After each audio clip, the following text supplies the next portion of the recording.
महाराष्ट्रामध्ये शेतीमध्ये विविध प्रयोग यशस्वीपणे राबवले जातात। उद्योगधंद्यामध्ये अग्रेसर असलेलं महाराष्ट्र राज्य कृषी क्षेत्रामध्येही वरच्या स्थानावर आहे। मात्र आता या वस्तुस्थितीला तडे जातात की काय असं चित्र निर्माण झालेलं आहे। लगतच्या काही वर्षात राज्यातल्या शेती क्षेत्रामध्ये मोठी घसरण झाल्याचं पाहायला मिळतंय। कृषी प्रधान महाराष्ट्रात शेती घटली।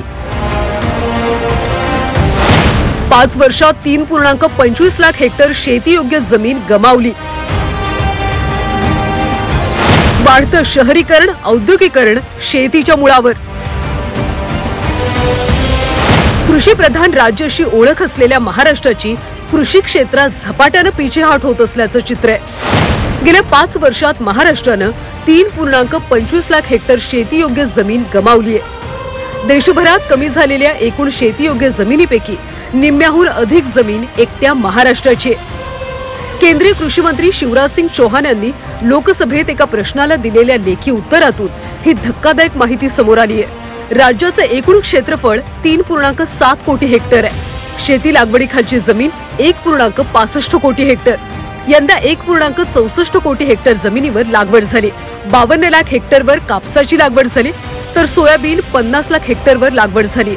पश्चिम महाराष्ट्रातले शेतकरी शक्तीपीठ महामार्गाच्या विरोधात रस्त्यावर उतरले असतानाच शेतीचं क्षेत्र घटत असल्याची समोर आलेली माहिती चिंताजनक आहे। रस्ते, रेल्वे मार्ग, औद्योगिकरणामुळे शेती क्षेत्रात घट होत असल्याचं दिसतंय।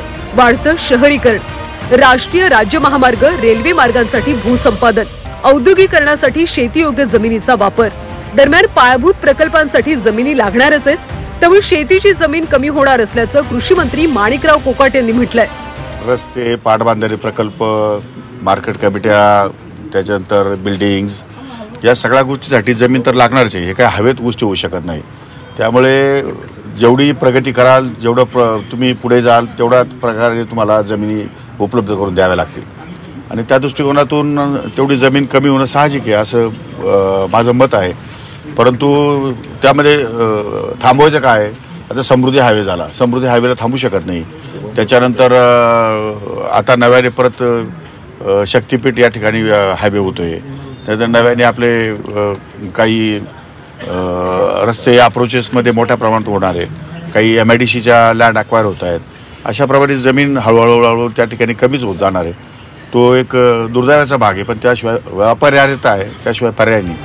राज्यात कमी झालेल्या शेतीवरून शेतकरी नेते राजू शेट्टी यांनी सरकारसाठी धोक्याचा इशारा दिला। तसंच देशात एक दिवस अन्नधान्याचा गंभीर प्रश्न उभा राहील असंही ते म्हणाले। गेल्या 5 वर्षामध्ये देशातील शेतीखालील क्षेत्र हे 6,42,000 हेक्टरनं कमी झालेलं आहे। याचाच अर्थ असा झाला की एवढी शेती कमी झाली। महाराष्ट्राचा आकडा त्याहूनही धक्कादायक आहे। गेल्या 5 वर्षामध्ये महाराष्ट्रामध्ये 3,24,000 हेक्टर शेती कमी झालेली आहे। कोकणातली शेती बंद पडायचं कारण कोकणातल्या शेतीचे पडलेले तुकडे आणि ते न परवडणं, यामुळं कधी काळी कोकणातल्या गावा शेजारी असणारी हिरवीगार भाताची खाचरं आज ओसाड पडलेली दिसतात। याच वेगानं जर का परिस्थिती बदलत राहिली तर एक दिवस देशाला अन्न सुरक्षेचा प्रश्न भेडसावणार आहे। देशात झालेल्या हरित क्रांतीमध्ये महाराष्ट्राचा मोठा वाटा होता। त्याच राज्यातली शेती आता अडचणीत असल्याचं स्पष्ट होतंय। पायाभूत प्रकल्पांचं औद्योगिकरण विकास महत्वाचा असला तरी त्यासाठी शेतीयोग्य जमीन वापरणं धोकादायकच आहे। सरकारनं प्रकल्पांसाठी शेतीयोग्य जमीन देणं टाळायला हवं, अन्यथा येणाऱ्या पिढीला पश्चाताप करण्याशिवाय दुसरा मार्ग उरणार नाही।